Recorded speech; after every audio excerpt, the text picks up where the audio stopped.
Hello everyone, welcome back aboard to another edition of the ARC stream. Welcome aboard everyone to the American Rail Club. Hope you all are having a good day, good evening, a good weekend, a good month. It's been quite a wild one over here. And almost Halloween too. Hello Raymond, hello Adam.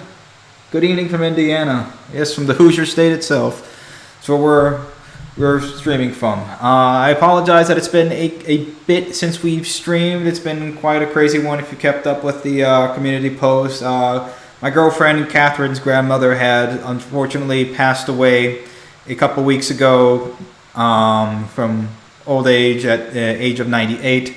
So we had the funeral mass and we took the body up to Milwaukee where she's from.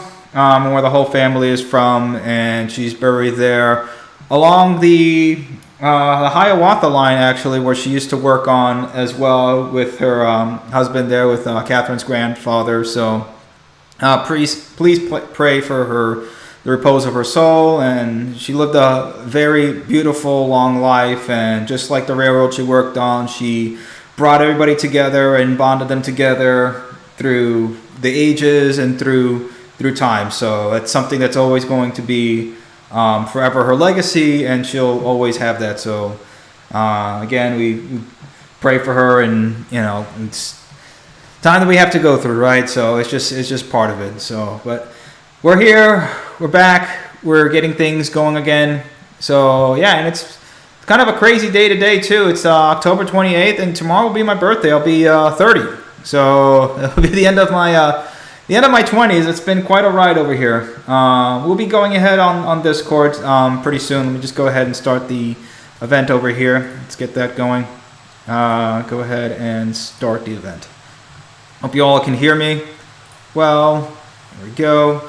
So this is what we're calling a breath of fresh air over here from Amtrak. So let me see if you guys can hear me here. Hopefully in the Discord channel. Again, we have some things we're trying to figure out over here. Let me see if I can get this working. Should be working. Let me see devices. Oh man, it's always something with Discord and everything else. Had almost everything going. Had it almost all going. There we go. Testing. Okay, there we are. Alrighty, and that's it. Okay. There we are. Is there a way to save it? Okay, good. Alrighty. Here's the stream. There we go. Okay, now it's working. Now I see the little green border going. So now it's working. All right. So we're gonna go over a couple news here. Thank you for the birthday wishes, Star Force. So we're trying to make this hopefully a shorter stream tonight. Hopefully within an hour or so. So I'm gonna go through about 30 minutes of articles, news, events, and then we'll go ahead over to taking questions from the audience. So hopefully we'll get that done as soon as we can. But Amtrak is trying to really boost up its ridership because again, everybody's been having issues with ridership recently because of course, the COOF that happened. So trying to get back to those pre-COOF levels is going to be quite a hassle, but Amtrak has an idea, and it's basically copy whatever Brightline has done, which is a good thing. I don't at all disagree with them. So they're basically bringing the exact train sets, more or less, that Brightline has been using, and they're going to get about 83 fixed train sets for different services across the country. So this is pretty good. So this is the first prototype of the Amtrak Airo. They call it Airo. I know it sounds like Airo, but they call it the Airo.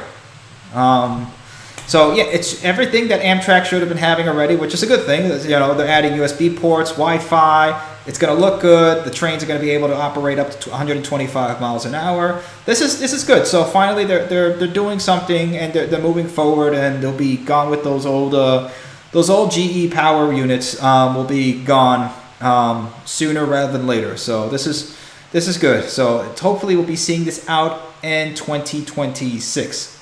But they knew they were going to get this done, and they're complying with a whole bunch of other standards as well, and everything that they're moving forward with. So this is good. So here you go. You can see a video of this going on. Let's see if you can let's put the. There we are.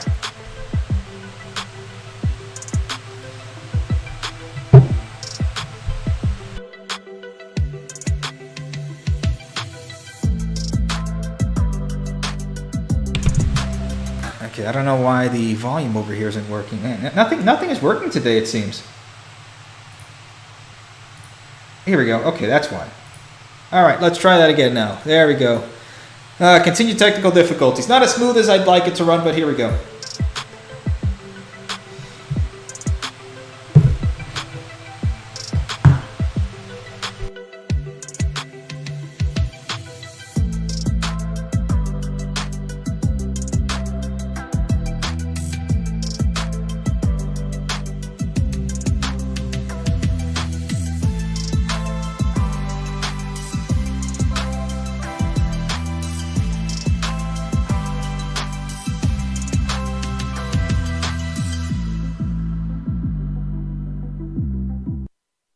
All right, so that's basically the 30-second gestalt of it. But here's President Siemens. Siemens President, here we go, Michael Cahill. Or Cahill. By the way, we're drinking, since we went to Wisconsin. Wisconsin by far has the best beer of any state in the country, bar none. So this is from their New Glarus Brewing Company. It's only stuff that you can buy there. This is their Oktoberfest beer. So that's what I'll be having tonight to celebrate the last day of 29, last day of the 20s, and also October and Halloween coming up. So this would be that's a good color too. There we are. Perfect. All right. Toast to Amtrak, to Sola Marianne, and everybody else out there too. So let's go ahead and watch this here. Of Airo train sets for Amtrak. They will replace trains that have been in service for 50 years and are heading for a well-deserved retirement with the most modern, new, safe, sustainable trains on the marketplace, and they're being built right here in Sacramento. So these trains are more modern, obviously, because they're newer, but they have all of the best features. They're super comfortable ride. They ride on air springs. They travel up to 125 miles per hour. They are large and comfortable with big windows to allow you to enjoy the outside. No middle seats, so if you're used to riding in airplanes and you get stuck in the middle, well, on these trains you can't get stuck in the middle. There is no middle seats. The trains will have high-speed internet, informative interior signs with high-definition screens, and they'll be super comfortable. And also fully accessible, whether you're wheelchair bound or you ride around in a scooter or you've got a stroller, it's all super easy to get on and off these trains. These trains are financed through President Biden's bipartisan Infrastructure and Jobs Act bill, and it's a great investment in our future. Sustainable transportation. This is the future of what transportation is going to look like. All right, so basically, yeah, it's from everything that you've seen, it's the exact same stuff that Brightline has had. The exact same bathrooms, the ADA compatibility. Everything on there is all more or less the same. The lighting, the ceiling racks, luggage racks, everything, it's the exact same stuff. So it's just a good thing. You know, if we have stuff standardized here in the United States, I think that would be a good thing. So that's sort of their aim of how they're going to try to double their riders, sort of improvements. So this is an article that came out of how they're going to double their ridership in under 20 years. Now, again, a lot can happen in 20 years. A lot can happen, but you never know. So they're trying to do a whole lot of improvements, like for the tunnels, the Hudson tunnels, the Baltimore tunnel as well, and a whole bunch of other bridges, especially in the Northeast Coast. Because again, we said the problem with Amtrak, especially the Northeast Coast, is not technically the rolling stock. It's mostly the equipment and everything else that the stock rides on the Northeast Corridor, which is, you know, some of them being, you know, 112 years old, or some of them over, you know, dating back to the Civil War. So there's a lot of stuff that just needs to be updated and brought to modern standards, because we're really riding on the bones of what was once a great nation. And yes, I do mean that all of a sudden. America is not doing too well. But there are some bright spots here and there, which I think will be able to drive, at least for our generation, but both millennials and Gen Z, because we're kind of in this crap sandwich together. So this is really, and again, me being at the younger end of the millennials and very much at the older end of Gen Z, that's kind of where I'm going from. So we're kind of bridging here the two generations together and saying, hey, we got a lot of ground to cover over here. We'll get there. We'll get there at some point, and we'll be talking about some of the other problems that we're also facing in terms of trying to build this sort of infrastructure, which Amtrak has had issues doing it. Again, Amtrak has had its own problems. Okay, it's Biden has been in politics longer than Amtrak has been around, and so far there's not really anything significant. I mean, yeah, we're going to go to World War III and get drafted now to go die yet for another war in the Middle East. It seems like again. So no, we have to bring some common sense over here. And I'm not going to get into that at all. As honestly, I think it's just horrible on either end, whichever way you look at it. We're not going to get into that. But yeah, this is again, sort of funding in order to go ahead, bring up ridership, fix up their on-time performance, and I think they should be able to double ridership. But again, it's 20 years. A lot can change, because 10 years ago, Brightline wasn't even a thing to speak about. We're talking about 2023. Yeah, Brightline was, again, back then it was all aboard Florida. But when we're talking about, let's say 2010, right? We were at that point talking about the Florida high-speed rail project between Tampa and Orlando. But Brightline was not in the picture at all. So, and Amtrak still was. So you don't know if other privatized or P3 sort of companies are going to start to come about and really tackle against that ridership. Now, to double passenger train ridership in general, I think that's a good idea. And Amtrak is going to be still a player, hopefully, between that time. Let's say if things stay stable, nukes aren't flying around, then yeah, Amtrak will still be around. So we'll see. We'll see. But again, here's sort of the issue: is that the problem is that the United States, in its current form in terms of infrastructure, it doesn't really favor the passenger. And again, the issue is that we're a car-centric culture. So this was a good article I found here, by opinion by Christopher Elliott.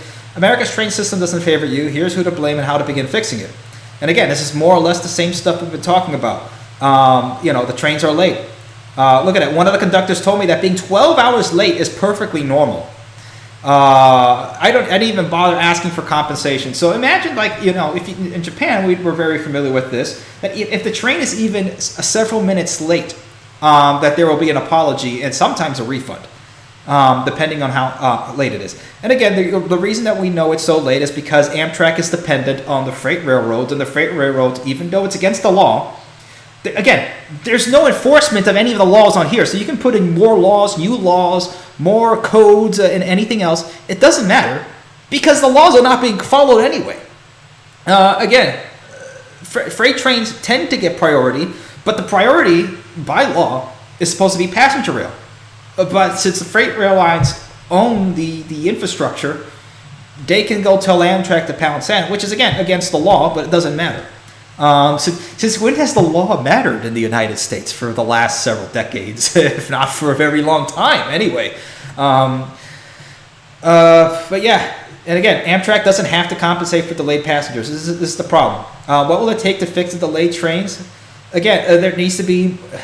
You can have as much talk with the freight railroads as much as possible. And again, I'll go ahead and try to put all these articles for you guys to go ahead and see. But this is kind of the issue: is that you need to be able to own the corridor. Let me see. The last Amtrak story to gain widespread national attention was the train ride from hell back in January. That's when an Amtrak auto train from Washington, D.C. to Orlando, Florida was delayed by almost 20 hours because of a freight derailment. Some passengers reportedly called 911 and claimed they were being held hostage on the train. The experience prompted an outcry from Congress, which demanded answers from Amtrak. And again, it's not Amtrak's fault. They don't control the freight railroads. But maybe we're looking in the wrong place for a solution. Consider the other big rail story of the year, the opening of Brightline, a private rail service from Miami to Orlando. The high-speed train can travel between two Florida cities in under 3 hours. Brightline also plans a high-speed train between Los Angeles and Las Vegas in 2027 on U tracks without freight trains. Brightline might be enough to make Americans fall in love with trains again, and here's what I mean by love. I recently spent 2 months in Japan, which has one of the best rail networks in the world. Again, this is why we keep bringing up the Japanese example. Its shiny bullet train called the Shinkansen is faster and more efficient than flying and often less expensive. Veteran tour guide Joe Okada, who is 94, is the oldest tour guide in Japan, said in the 1950s Japan dreamed of a transportation system that was better, faster, cheaper, and safer. Shinkansen made our dreams come true, he said. But there is also a sense of national pride in these super fast trains, which whisk you from Tokyo to Kyoto in about 2 hours or 5 hours less than it would take you to drive. Have you been on the Shinkansen yet? People would ask me. And when I said yes, they gave me an annoying smile because the Shinkansen is pretty spectacular. No one said that about Amtrak, except maybe ironically. Amtrak is trying to reverse the trend with new overnight train station upgrades and improved meals, but it's not enough. We could fix Amtrak by enforcing the law that gives the right-of-way and strengthening consumer regulations, and by thinking bigger when it comes to trains. Again, it's time to get past a national conversation about rethinking funding and fixing America's infrastructure, said Bill McGee, a senior fellow for aviation and travel at the American Economic Liberties Project. The delays will only worsen the longer we wait. So again, this is the same sort of stuff we've been doing on this channel for close to 10 years too. It's been quite a while for ARC as well. Yeah, we should be doing a heck of a lot better. But again, that's on my thing. It's just a lot of stuff has been happening in my 20s, and I haven't had a chance to just, I've had good spurts and stuff to go ahead and focus on the channel. I think the longest was maybe back in 2019. But that was fantastic. But yeah, we just, again, this is the sort of stuff that we need, and this is the reason why I started originally the High Speed Rail America Club and the American Rail Club in general, is that there's really no pride in our infrastructure, and we need a way to bring this back. And this is the sort of thing, again, yes, a whole lot of infrastructure is messed up. We have our roads that are crumbling, our bridges, the electrical system, the sewage system, everything else. Yes, everything is falling apart, but at least one thing that I can focus on, at least one thing that is actually a good indicator of showing how things are going infrastructure-wise in general, has been trains. China has understood that. That's why they have more miles and double up all the world's high-speed railroads, and that's how much more that China has. So we need to get to that point that we can still show the world. Again, maybe it's not meant to be as the country. We don't know. We don't know where things are going, but this is something we still need to fight for, no matter what. Okay. And again, there's going to be enemies on both sides over here, right? So, and this is why I don't fall for the whole, the new keyword has been the Hegelian dialect, I guess, for both the left and the right. I don't subscribe to this. There needs to be another position, but again, the right loves to attack Amtrak. I saw one comment saying, "Oh, Amtrak in the last 50 years has gotten $13 billion, and what does that have to show?" Like $13 billion in the last 50 years is going to show anything. You know how much the airlines have gotten in just 2020 alone? Talk about $50 billion. Okay? How much a year do roads get in the United States? And all we have to show is just continual construction, destruction of the roads too, potholes and everywhere else. We don't have good roads here in America. We can make fun of Russia for all we want for having dirt roads and commie blocks, but we're not too. You look at Chicago. We had to drive to Chicago. It's not looking too good. Gary's pretty worse, so it's pretty bad out there. So that's again, we shouldn't be comparing ourselves to other countries. Other countries should be comparing themselves to us, but that's where we have to get to that point. And it starts with fixing our infrastructure, fixing our own problems here in this country before we start going ahead and policing the world, which we shouldn't be doing anyway. Okay, but again, does Amtrak have its own issues? Yes. When I've talked about this, that it has an extremely high utilization rate of about 87% or something ridiculous like that. But let me see. The rail company paid 19,000 of its own employees an average of $121,000. For fiscal year 2022. It's just, hey, that's that's pretty good. You know, the neocon right saying is, oh, they should be getting paid pennies. You know, bootstraps. That's kind of what they go. But you know, hey, if we need to fund Raytheon to go ahead and send more missiles, you know, then that's what we got to do, right? You know, and this is why this whole thing kind of sickens me. It's like, yeah, you know what? Good. Maybe they should start paying them a little bit more because it's getting a little bit inflation and everything, and we'll talk about that. And yes, Amtrak does lose money on most of its routes, but there's a lot of routes that it does make money. Okay, the Acela, a lot in the Northeast Corridor makes money. The Auto Train makes money. The Hiawatha makes money. The Surfliner makes money.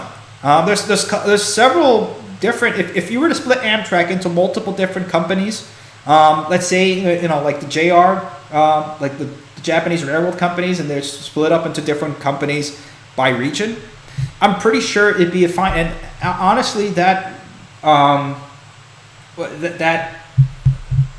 when I talked about that at the beginning when I made this channel 10 years ago, honestly, it's still a good plan. If that was, again, it's just a matter of we have to find some way and stick to it. That's the thing. And again, should Amtrak should reveal its employee salaries? I don't think they should. I really don't care in the Daily Caller, honestly. You know, yeah, it's what it is. And you know, we're all stuck here, you know, fighting against each other. We're not helping here within the United States, but you could sure be sure there'll be 97 votes in the Senate to send weapons to people we shouldn't be sending it to. But let's say it there. Okay. Back in the Sunshine State, let's get our sunshine on over here. Florida's private passenger train service plans to add a stop between South Florida and Orlando. So funny enough, the Treasure Coast, which was the most vocal, again, the people in the Treasure Coast that were against Brightline were not the majority of people in the Treasure Coast, because I spoke to a lot of people in the Treasure Coast, and most of them were okay with it and actually wanted to see Brightline. In fact, they wanted a station in their town too. So, and it looks like they'll be getting one. So yeah, officials for Florida's high-speed passenger train service says Thursday that they plan to add a stop somewhere along the newly opened extension between South Florida and Orlando. Brightline officials saying they were soliciting site proposals for a station along Florida's Treasure Coast in Martin or St. Lucie counties. The proposed stop would open the train service to an area of Florida that is less densely populated and hosts fewer tourists than South Florida and the Orlando area. Which is good because it connects more people. You can have, you know, the service once every other hour or something like that to go ahead and stop at somewhere on the Treasure Coast. And I think this would be a fantastic thing. And I believe the latest numbers from Brightline that for the 4 weeks that they've opened up to Orlando, they've had about 17,000 passengers or something like that, or 18,000 passengers, which honestly it's more than expected, especially with the state of the world and the state of everything that has happened between Brightline starting and Brightline getting Orlando going with the COOF and everything. That's actually pretty good. So it's a good start, and I think that's something that hopefully, you know, as people get more familiar with the service, as people understand that it's there, it will start to become more and more popular, especially when they start to open up more routes and more. But I think the Miami to Orlando route is what settles Brightline and solidifies it as this is a working model. So it does work. But yeah, that'll be a good thing to be able to get another stop into there.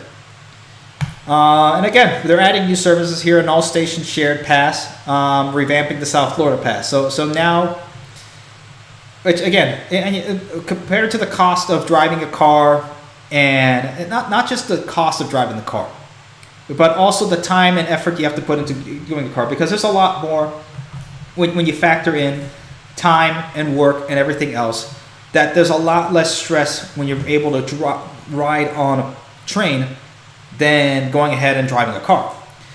So here we go. So consistent fares for over a 90-day period. So for any of these stations, 12 rides in 90 days can be shared between family and friends, and is priced at $1,199 for smart service and $2,299 for premium service.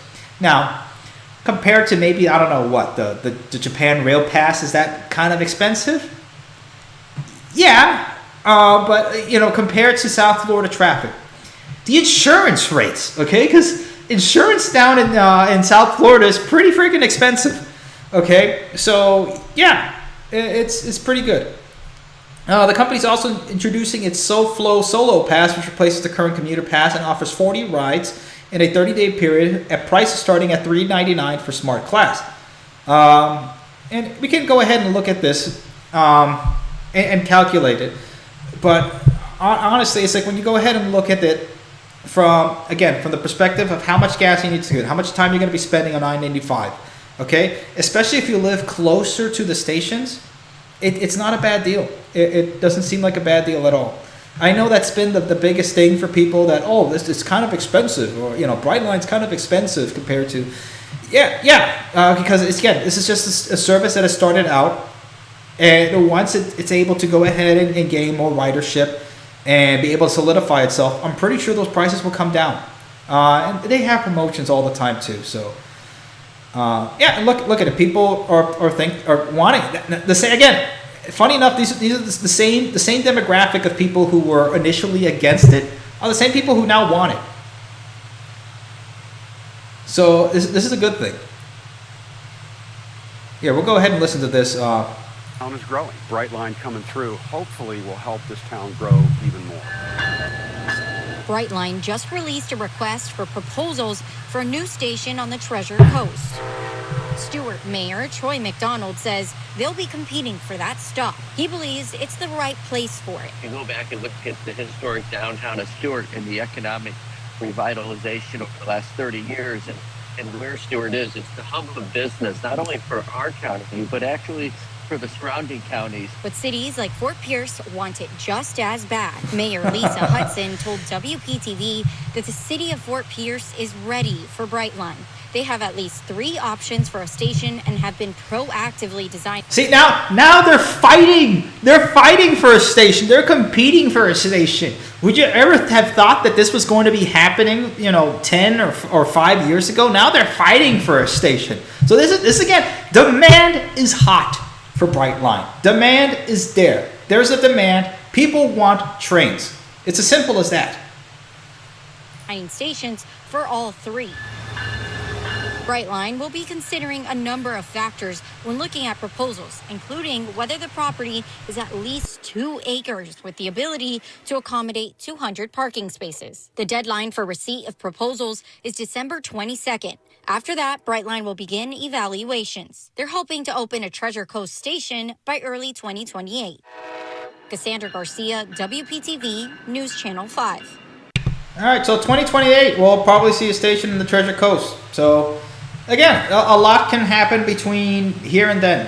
It'll be 2024 pretty soon. So, yeah, 4 years from now, we'll see a station. We'll see.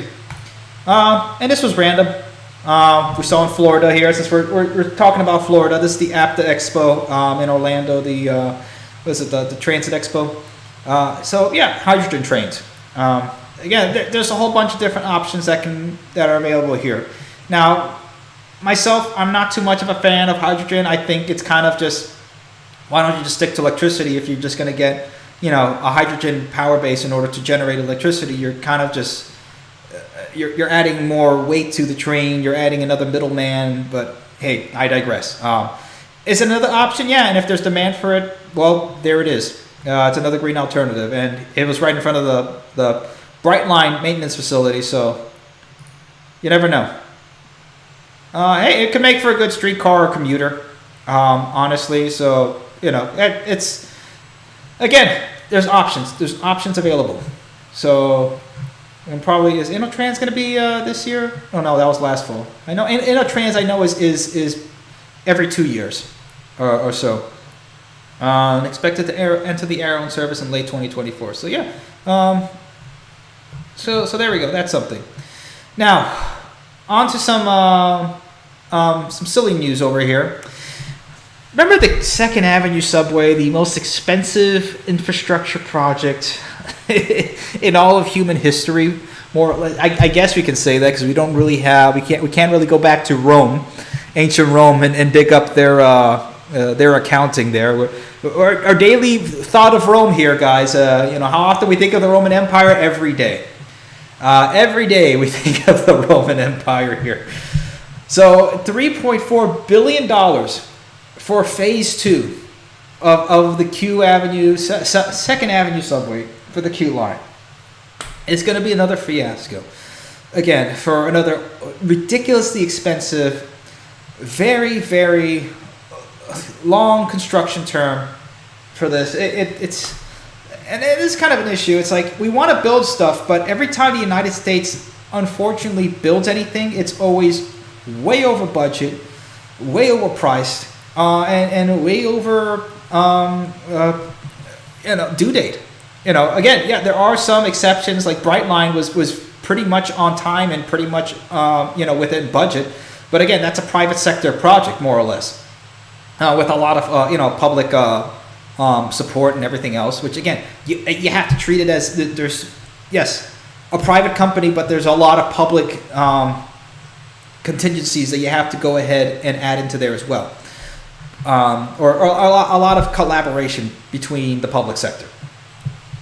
But yeah, this again, and this is going to even eclipse what the last funding was. And again, it's just the full funding as it is now. They'll probably be needing more. We're looking at maybe a $4 billion project here for what? 2 miles? Not even. It's going from 96 to 125th. So we're looking at what? Yeah, maybe not even 2 miles. So we're looking at probably $2 or maybe $3 billion per mile over here. This is going to be insane. And it's funny because in Amsterdam, they were complaining that the project went over a couple $1 million for their subway system. And again, they're underneath. They're 10 feet underwater for most of the area there in Amsterdam. So we're talking about digging under a water table with a lot of other factors to deal with there, and they were able to do it relatively in a good amount of budget. But they were complaining that it was over budget. Here in the United States, yeah, billions of dollars for not even a mile, not even.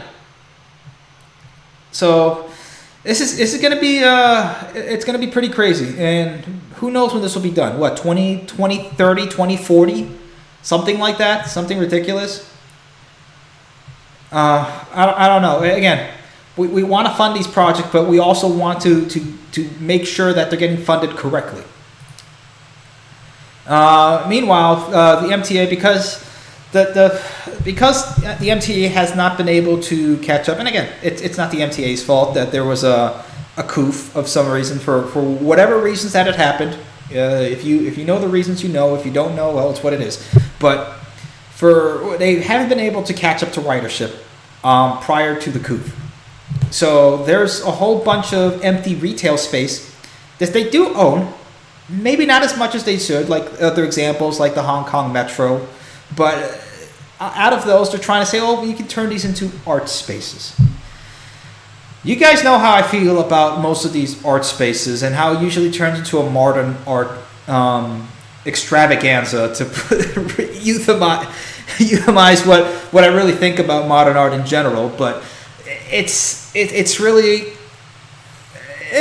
I guess they're going to do what they're going to do. I don't know, because, and again, modern art is more or less a money laundering scheme. I'm not going to get too much into that. But yeah, 40% of the subway's retail spaces were emptied or shuttered, and that was in 2019. So it's been pretty bad since. It's only gotten worse since then. But yeah, the problem is that even in a city that is heavily dependent on public transportation like New York City, the other issue that we have, apart from a gross amount of spending, is a very terrible level of mismanagement, advanced mismanagement, as our former one of our former vice presidents of the club would like to say.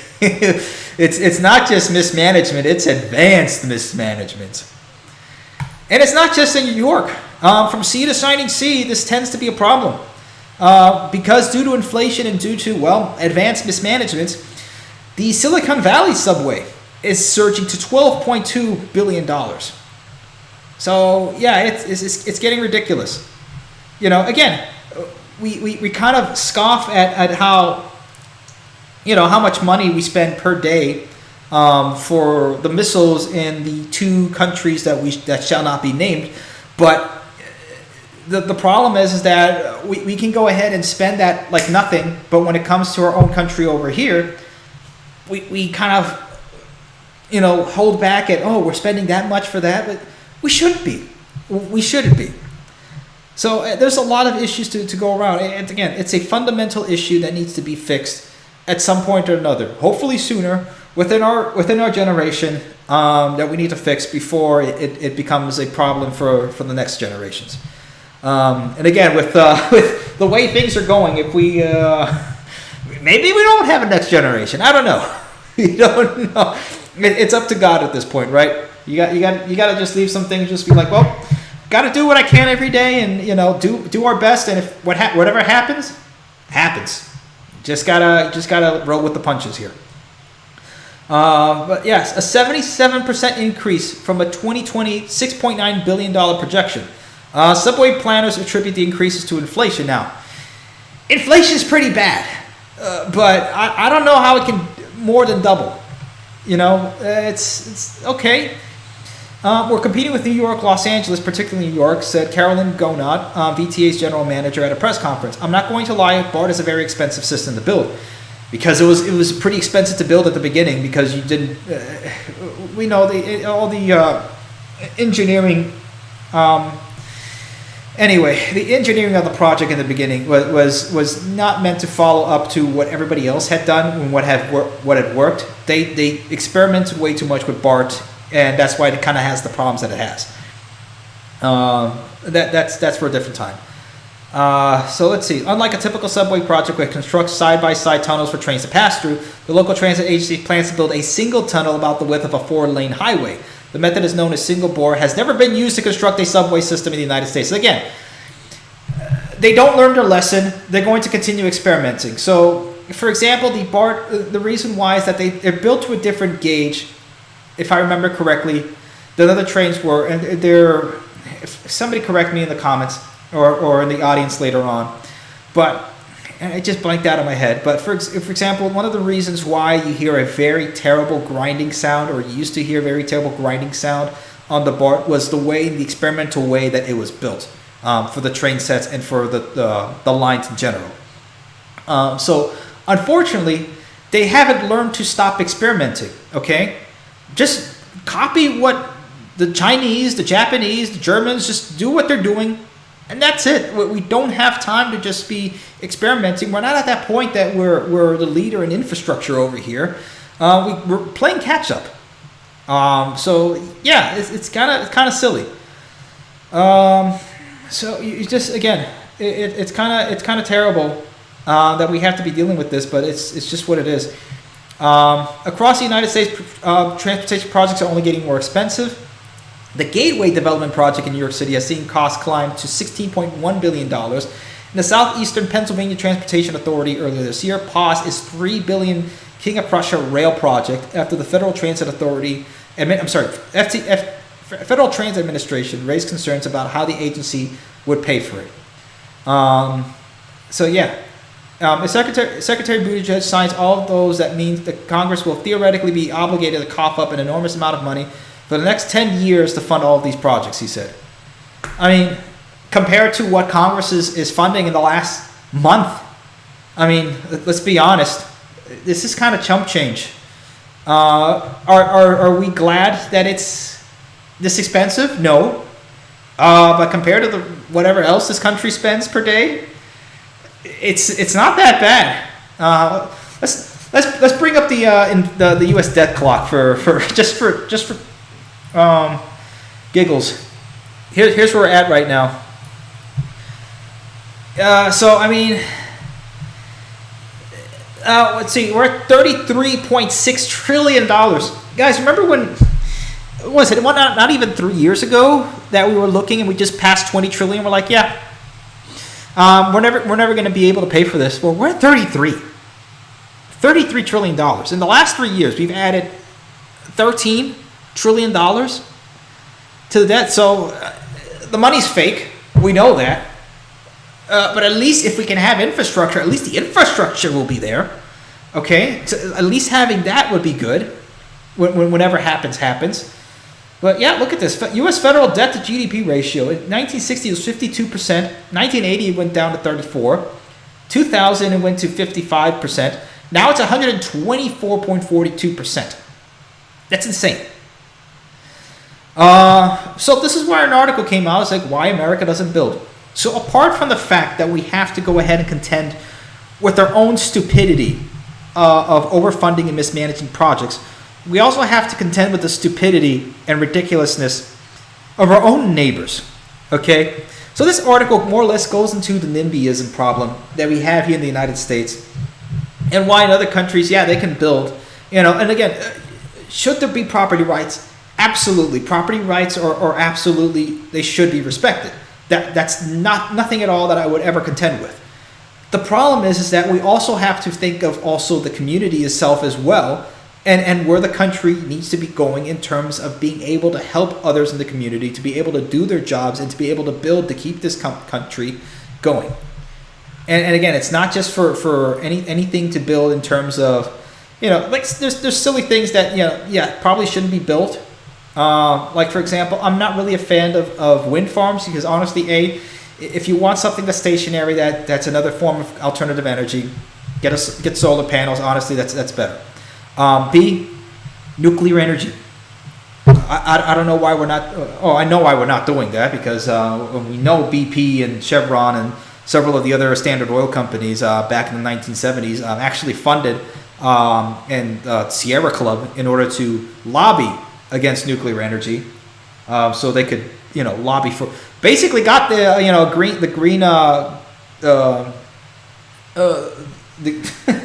got the Sierra Club to lobby for the oil companies. Imagine that. But yeah, and this is sort of the issue. It was talking about land wills. Look, 5 landowners filed a lawsuit against the wind developers in Alabama. 2 of them were well-connected local politicians. They alleged the following concerns: noise from the turning of the windmills, an overwhelming negative aesthetic impact, hypothetical harms to tourism, recreation, and home construction, again due to noise, the flashing of the blades when the sun strikes at a particular angle, harm to wildlife, harm to nearby lakes and ponds, significant danger that could occur from broken blades, lightning strikes, blah, blah, blah, blah, blah. Okay.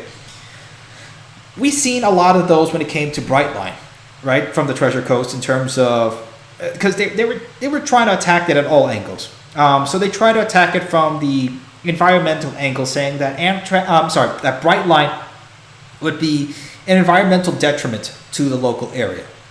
Really.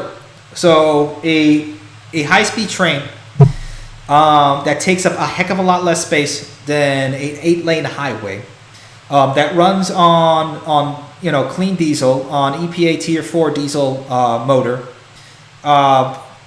That's horrible for the environment, really, compared to building another highway or buying, how many more cars that would be. When you think about it, how 17,000 passengers. Probably talking about maybe within the last 4 weeks, we're talking about probably close to maybe 8,000 cars off the road. Okay, how much CO2 has been saved because of that? I mean, think about it. So this is sort of the issues that we have to face here in the United States, is that we have issues all over the place, that the whole system itself foundationally is a problem, and we can't build the way that we used to before. We cannot build another overseas railroad. We can't build another Milwaukee road, electrified railroads all the way from Milwaukee to the Rocky Mountains. Imagine that. And that was back in the 1910s and 20s. I mean, that was incredible. And we're talking about technology from 100 years ago. So we have a heck of a lot better technology. It has nothing to do with a technological gap or even a skills gap.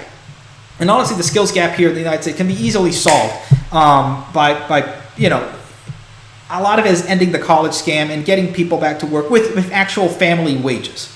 Family wages. That's another thing. And training them, sort of like a guild system, right? If somebody wants to work on the railroads, then, train them to work on the railroads, protect their jobs, give them a good wage, and let them do a good job and build. And that's what we should be doing. But we don't have that, unfortunately. This article kind of goes on and on about, the fight between the wind energy. But we saw this happen over in Texas.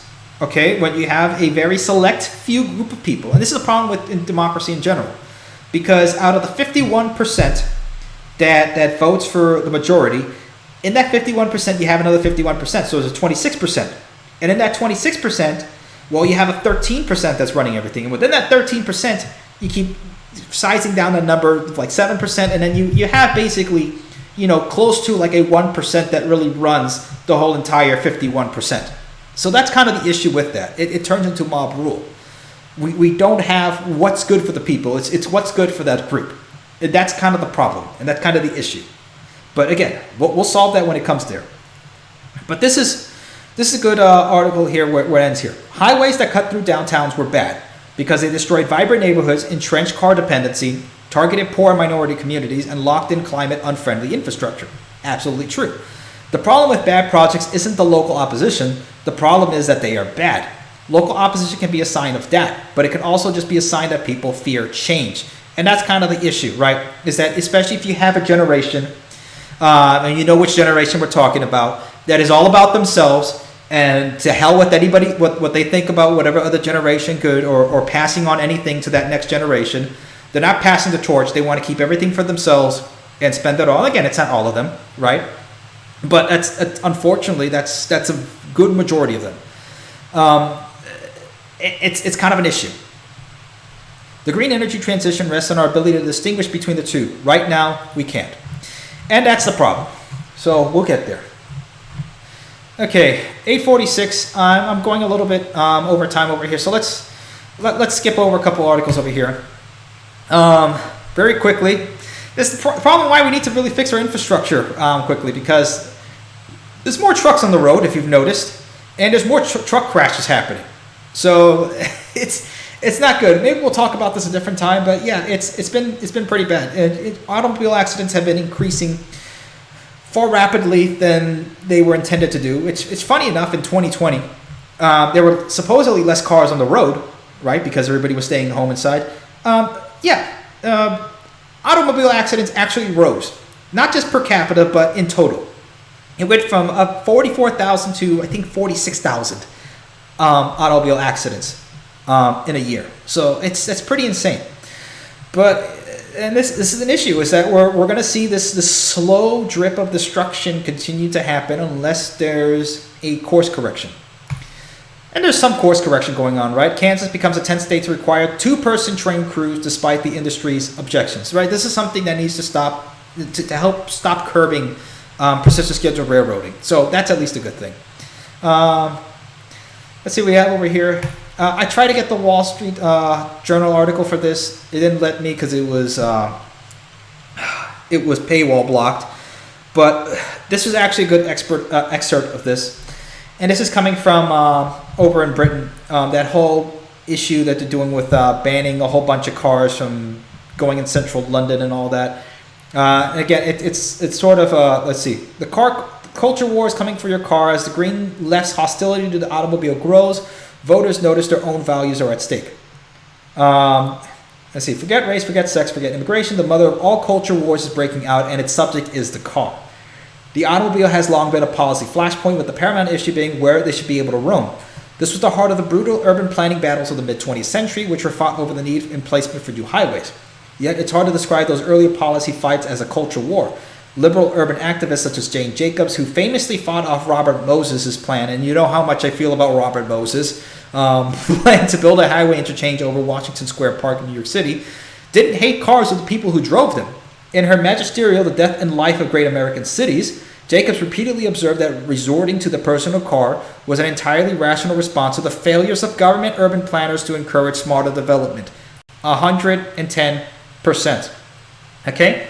And this is the left. Again, this has nothing to do with left or right. You guys know I'm pretty far right, but when it comes to this, I agree with this.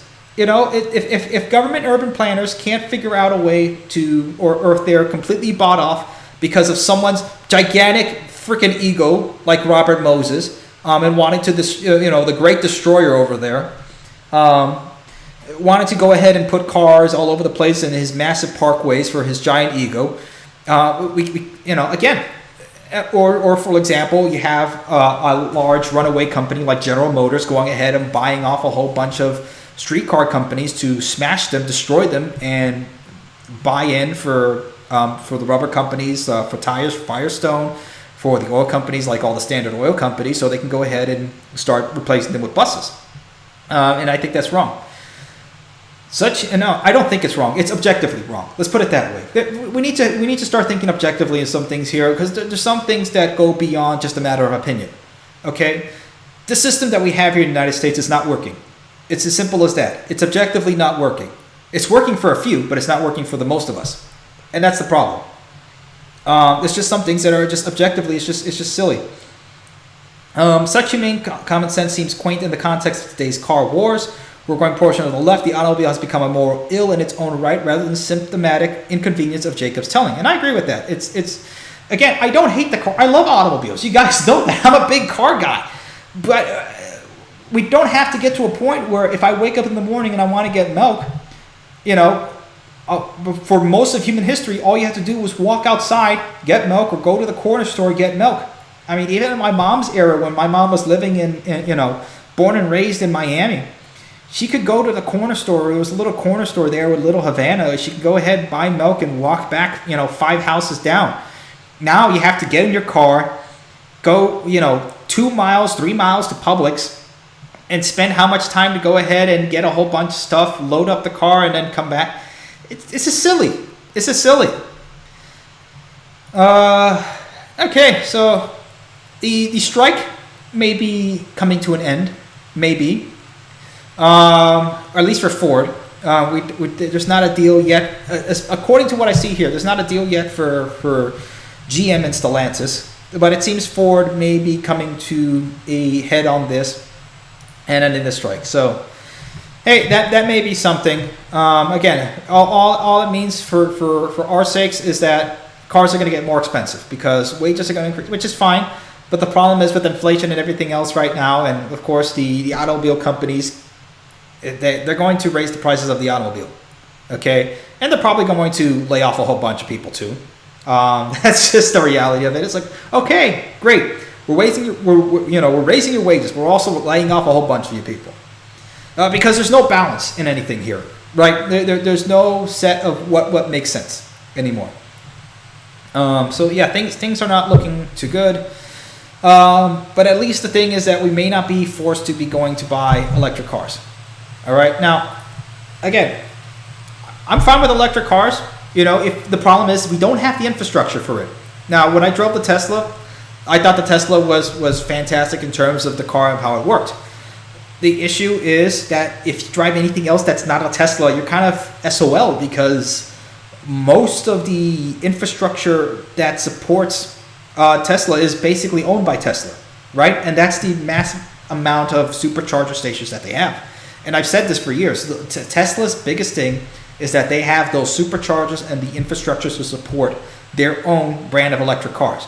GM doesn't have it. Ford doesn't have it. None of these other, and that's why you'll see, the Ford or whoever was driving that the Ford Lightning, the F-150 electric truck, getting stranded is because there's no superchargers for Ford.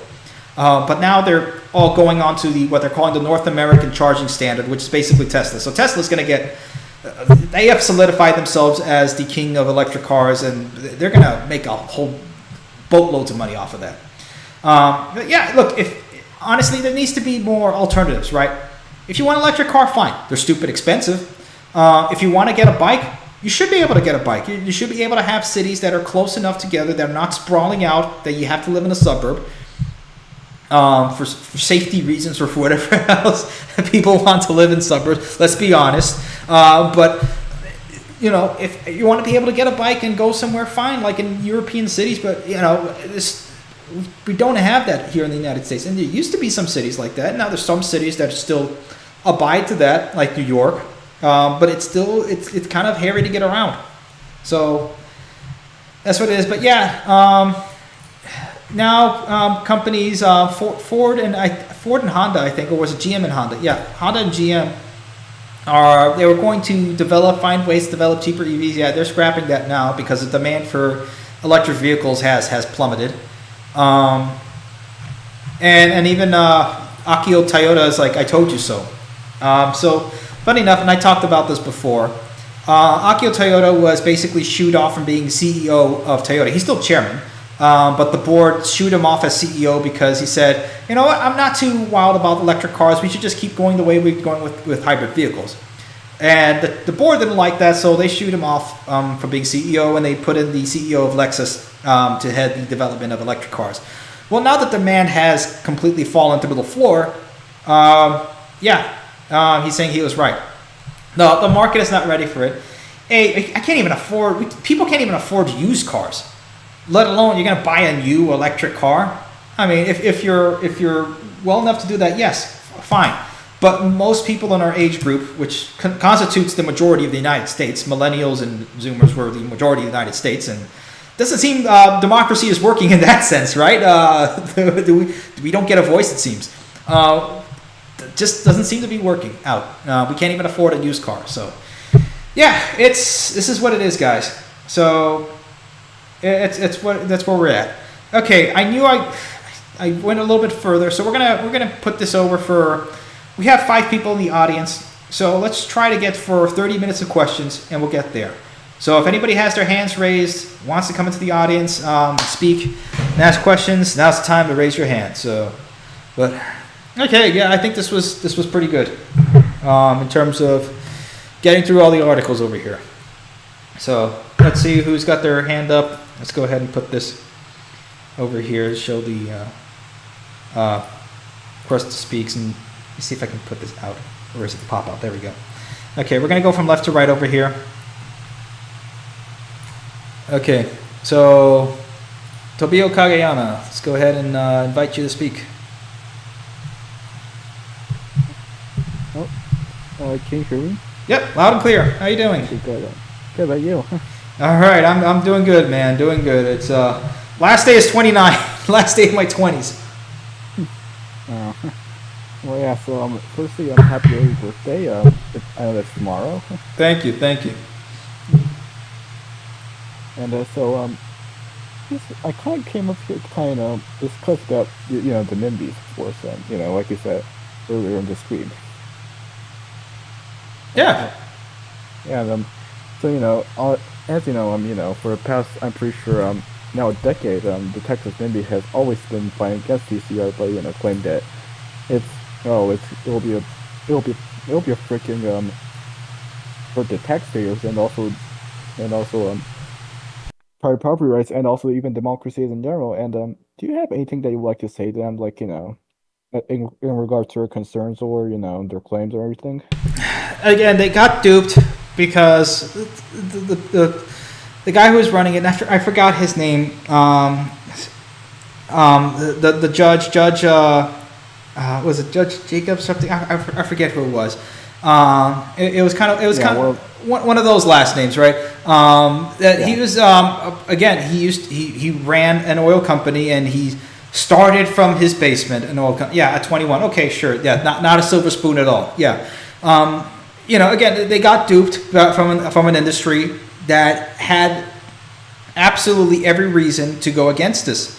The same thing that happened in Florida with Brightline is that, well, you had the president of American Airlines, whose name also escapes me now, but the former president of American Airlines pledging $1 million, and well, not pledging, he donated $1 million to the opponents of the project because, again, it was going to interfere with his industry. So the problem is that instead of seeing, well, what's right for America or what's right for the country in general, is that we have industries and lobbies that are fighting for, well, what's good for me? And that's the problem, is that people are going to get duped by these lobbyists and by these industries and these corporations that are going to put them in a direction that is not good for the country. And again, it's not to be against capital or anything like that. Is that we also have to look at, well, what's also good for everybody else and for the general public as well. There has to be, you know, a higher reasoning than just money, right? People have lives to live, and people want to live those lives to the best of their abilities. And if we're denying them that because we want to force them to go into debt slavery, to buy a car, to buy a house that's 40 miles away from work, and work a job that's not paying them as much as they should, well, then that's a problem. And we shouldn't be agreeing with that. We should be saying, no, the system should be working better. Why can't everybody be doing well? It's not to mean everybody should be a millionaire. That's silly. And it's not to mean, Right. well, you can have people that are janitors. I mean, a janitor at GM back in the 1950s, or working at Ford or whatever, was making enough money that his wife could stay at home and he could have 5 kids at home and in a pretty good house. So why can't we go back to that? Or why can't we have something similar to that and make sure that that stays for generations, not just for a decade like in the 1950s? We want that to be a part of the nation. That's all we're asking for. It's not that much. We're asking for a functional country. But yeah, that's what I would say. Okay, thank you. Just kind of wonders for the past few months. So yeah. No worries. Anything else you want to add on to there, or was that it? Yeah, you know what? Yeah, I'm pretty sure that was it. Alrighty, man. I appreciate it. Thank you so much. Thank you. Alrighty, take care. Okay, so let's see who's next. We have Grand Trunkline, I believe. I invite you to speak. Again, apologies if I mess up your names because it's truncated here because Discord is running on streamer mode. All right, Grand Trunkline, you are on. Make sure you're off of mute.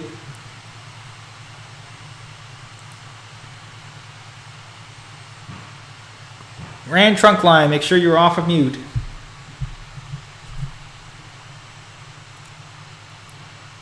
Or Grand Trunk Railroad. Okay, we're gonna 5 seconds over here. Can you hear me? Are you there? Okay, 5, 4, 3, 2, 1. Sorry, buddy, we're gonna have to come to you later. All right, Brightline. It's the Brightline train. Here we are, Brightline. Is it Brightline Phantom Dominicana, I think? Yeah. There you are. Brightline Phantom Dominicana. There you are. Welcome aboard, man. How you doing? I'm doing fine. How about you, my friend? I'm good. Just sipping in the moments and taking it day by day. It's all we can do, right? Yeah. First of all, I wish David Mitchell was here, man. Yeah, I think he's had work or something to do. And again, kind of my fault because I didn't. This was kind of like I had the stream. I was like, yeah, I'm gonna do a stream maybe on my birthday, maybe the day before, and I just said, oh, I forgot. It's the day of. I gotta go ahead and put it on. So that's kind of my bad. But I'm pretty sure, yeah, David would have a lot of good things to say today. All right, let's start with the news from Santo Domingo. They are actually implementing a transit system, a mass transit system here in the capital. Nice. Yeah, it's pretty nice. They're going to bring a tram here to the Dominican Republic. Also, we have some talks about a maglev here, the first of the Caribbean, which is nice. How serious are they about implementing this plan? Is this just mostly in talks, or is this something? Because whenever I hear maglev, I'm both excited and then there's something else in my mind that says, uh-oh, because of my experience with maglev. Now, yes, it's an absolutely working technology, and it's absolutely been working in places like Korea, China, Japan, and Germany, and other places as well. The problem is that here in the Western Hemisphere, we've had kind of an issue trying to get maglev in general implemented. Not because really of the cost, it's more of just the political will to do it and to do something new. Like the problems we had with the Miami maglev how long ago was that now? Man, I'm getting old. But yeah, that's kind of the issue with that. But I mean, as long as it's not something like vaporware that they're pushing it in, and it's something serious, and they have a serious plan and timeline of what to do with it, yeah, this could be a good basically, we are going to build a metropolitan train that goes from the capital to the airport, directly to the airport. I think it's more like an airport express train. And then we have another train that can go to San Cristobal, another province in the Dominican Republic. That would be the first line in the Dominican Republic. So what year are they planning for this to all set out, give or take? Well, the first line to the airport, they're starting by next year. Well, by 2024 or 2025. Starting what, shovels on the ground, or the actual line itself? It's actually the actual stuff. They're going to start building all of this to 2024. Okay, so construction will begin 2024. Okay. Yes, exactly. And the Dominican government has, I think they actually approved its funds for this system to implement the system. Okay, yeah. If you have any articles for this or anything like that, send it to me because this looks interesting. But yeah, I'm all for them if they can get that done. Absolutely. Best of luck to them. But it's just again, it's seeing how serious the project is. Which if it's as you say, it seems pretty serious. But it's also, do they have the right funding and timeline implemented and the right partners? Consortium companies, construction, and all that sort of stuff all set in place, then yeah, there should be no problem.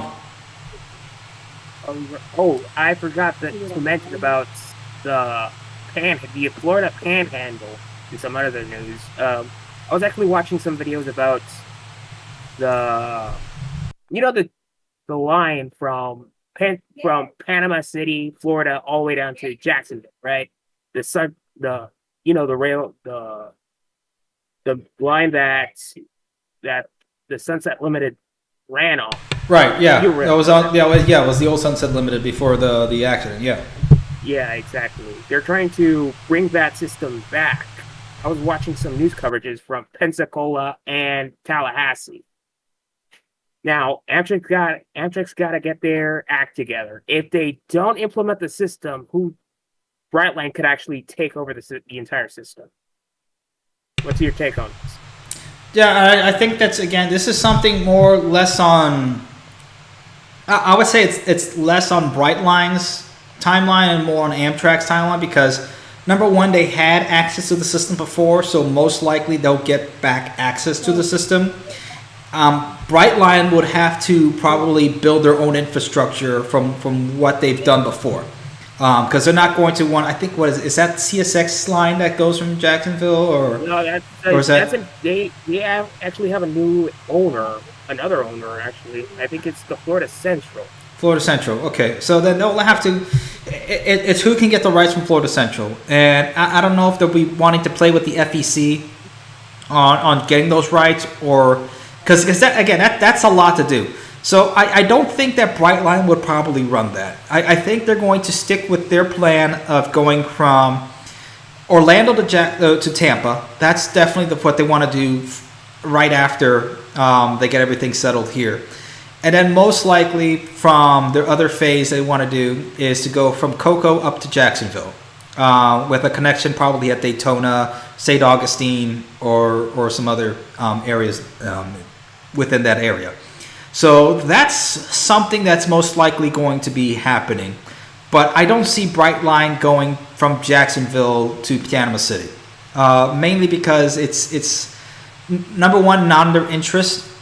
Number two, it's going to be harder for them and it's going to be more expensive for them. That's what I see. And they're probably going to stick with, after that, that's probably going to be what they're going to be done for Florida. They'll fix that as just being, that's their line for Florida. And then they'll work on Brightline West more and probably have Victorville to Las Vegas completed, and maybe see about doing another project somewhere within the other place in the country. Maybe Atlanta to Charlotte or that could be something in the works.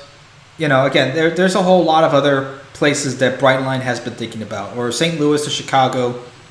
There's definitely so many other lines that they can be working on, but that's what I see. Oh, I I believe I actually mistaken the Florida Central with the Florida Gulf and Atlantic. Okay. About that. Yeah, I was gonna say it was another Class 2 or Class 3 that was running that. But yeah, that's I don't think it's gonna be in Brightline's plans. Anything else you wanted to ask? Okay, so we were talking about Standard Oil earlier. Boy, I have a lot of trash to talk about that company. Yeah, that could be a whole episode, man. But real quick. Well, you know that Standard Oil was a former company owned by the Rockefellers. Oh, they're still owning it right now. Yeah. Now it's ExxonMobil. Right, and there's different Standard Oil companies when they were split. There was a whole bunch of different companies that were Standard Oil babies basically out of that. Yeah, they have a conspiracy about not just rail. They actually got rid of electric cars too. They were trying to prevent electric cars just about decades ago. Yeah, and again, this has to do with protecting their own bottom line, and that's sort of the issue that we're dealing with all the lobbyists. But anyway, I appreciate you coming on, man. I really do. Thank you for coming on board. No problem, my friend. I guess I'll see you down the line. Same here. Take care. Alrighty. And last one. Focus. You're on board. Hello there. Oh my god, it has been a while, isn't it? Yeah, it has. How you doing, man? Yeah, fine, I guess. In my final year of my degree, and overall the railway industry is quite alright, actually. Fantastic. Congratulations.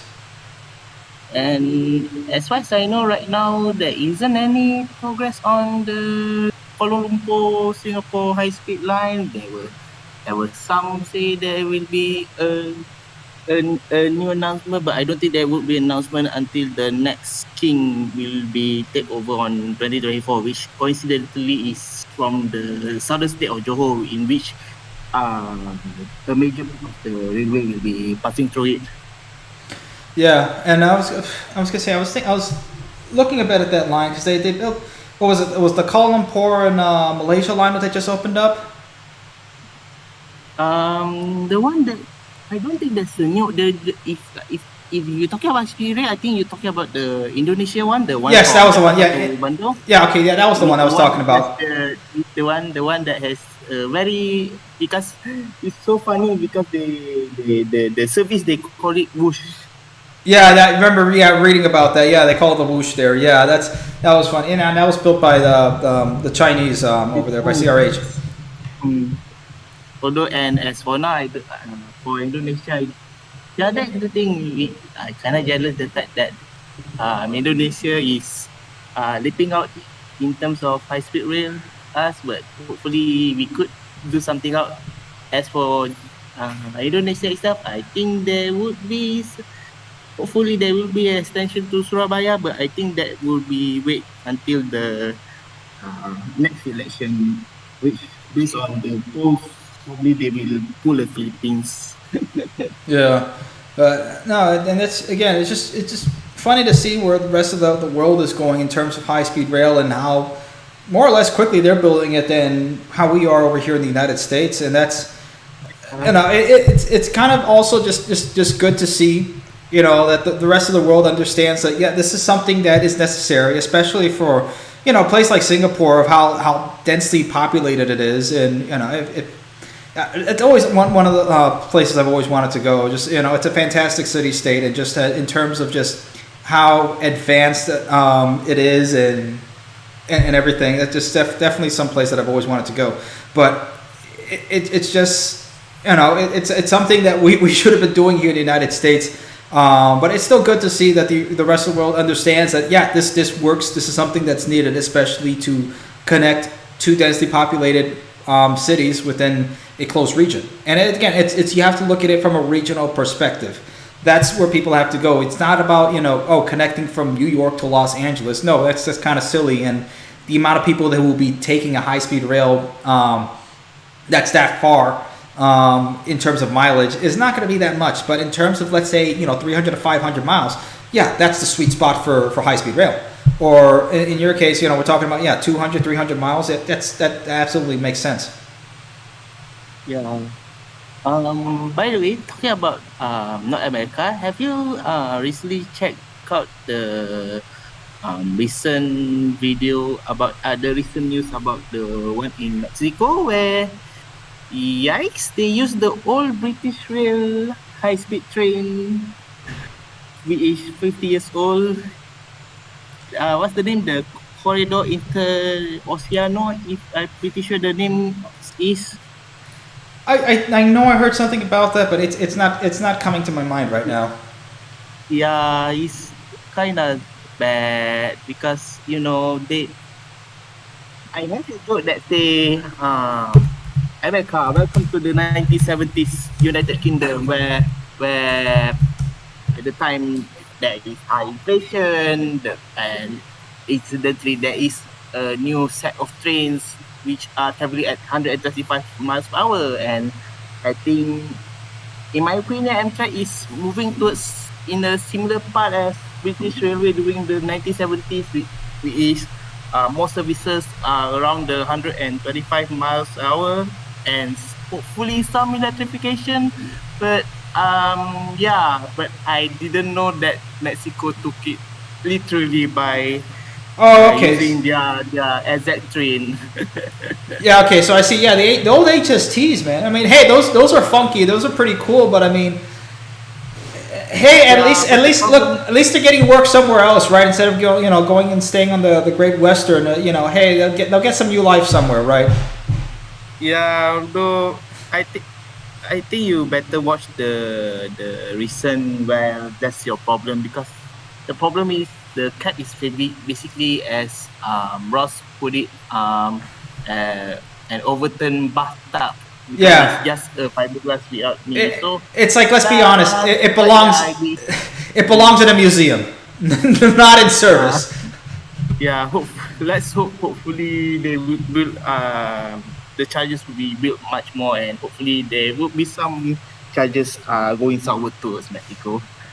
Because especially with the freight trains also moving along me, let's hope there won't be any disaster here. Yeah. Oh man. Yeah. By the way, that's just now the grand. Who is it? And that say I miss David Mitchell. For me, I kinda wish Fancy Fan 19 here, because oh boy, I didn't know because right, Alan Fisher has recently give a video review about Brightline. No, I haven't heard about that.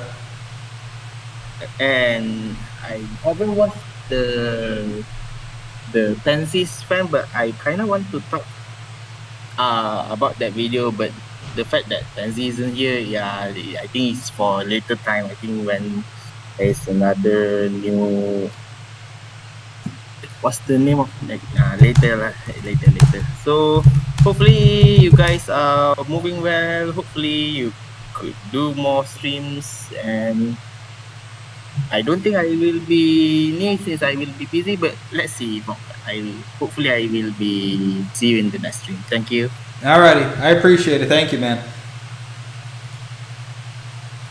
Alrighty, so that's it for who we have here today. But yeah, definitely got to check that. I'm looking at Alan Fisher's page right now. This came out in the last 4 days. Brightline is fine, but could have been a lot better. I definitely have to go ahead and check that out, and maybe I'll do a response to it, depending on how it is, and maybe that'll be something that we can probably bring Alan on and do like a collaboration or something like that. But again, it's been a wild month for me, guys. I've got a lot to have done, and I was trying to get this video done, and again that kind of just blew a tire out, if you want to put it that way. But yeah, so this was a good stream.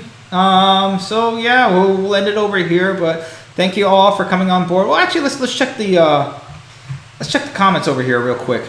Anything over here that was interesting? Amtrak should look into adopting the night jet cars used in Europe to see if they are appealing to the general public, especially routes that run through the night between two major cities. I think that's more to just adapting the Airo train sets to something similar to the night jet, because a lot of what Brightline did and what they based the Siemens train sets are, a lot of them were based on the night jet designs. Let me see. New single track or sidings bypass most commonly or frequently late trains. Star Force 97. While we have the High Speed Rail Alliance, I'd like that our club is here to add more voices for infrastructure. Let's not forget that infrastructure is what shapes our daily lives. Exactly. And that's the thing. It's that, infrastructure may seem boring to people, but you wake up every day and your whole entire life is dependent on the infrastructure of this country. You go to work on the infrastructure of this country. You brush your teeth, and the electricity and everything is based on the infrastructure of this country. You don't have working infrastructure, you don't have a working country. Simple as that. Now, can you be off on your own homestead and get things done? Yeah, absolutely. But even if you got to get stuff to sell into town, there's going to have to be a road or something they have to go on, or a railroad that it has to go on. So you do need infrastructure. I mean, even Rome. Come on, you had aqueducts and everything like. I don't know. Maybe it's going to take a Charlemagne in order to rebuild this country. To build aqueducts and roads and all that sort of stuff or something. I don't know. But Frederick Barbarossa. I don't know.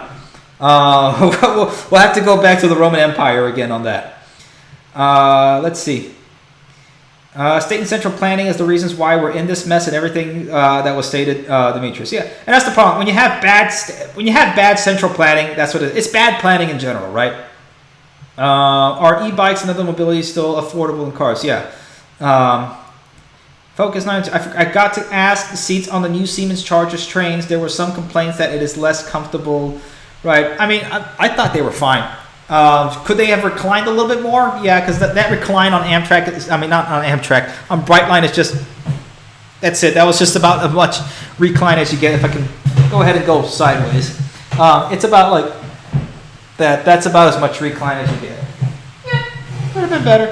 I have to see Alan Fisher's video and see what we can do with that. But yeah, that's all we have for today, guys. Thank you all for coming on board on this special edition, this live stream that we have here on the American Rail Club. Thank you all for coming on board.